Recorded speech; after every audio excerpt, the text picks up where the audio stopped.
আমি আল্লাহ তাকে ইচ্ছা তাকে প্রদান করি, আর আমি আপনার চাইতে ভালো পানি থেকে দায়িত্ব পাবে কি? জেলখানার ভেতরে 3টা বছর আল্লামা মামুনুল হক হাফিজাহুল্লাহ দুইজন এক জায়গায় ছিলাম। সকালে এবং দুপুরের খাবার আমরা এক জায়গায় খেতাম।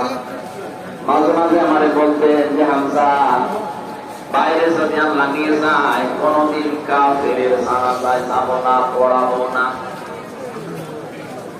আমার বারবার জিজ্ঞাসা করেছি, ভাই আপনি কাফের মান কোথায়? বাংলাদেশে সেরকম কাফের আমরা দেখি না।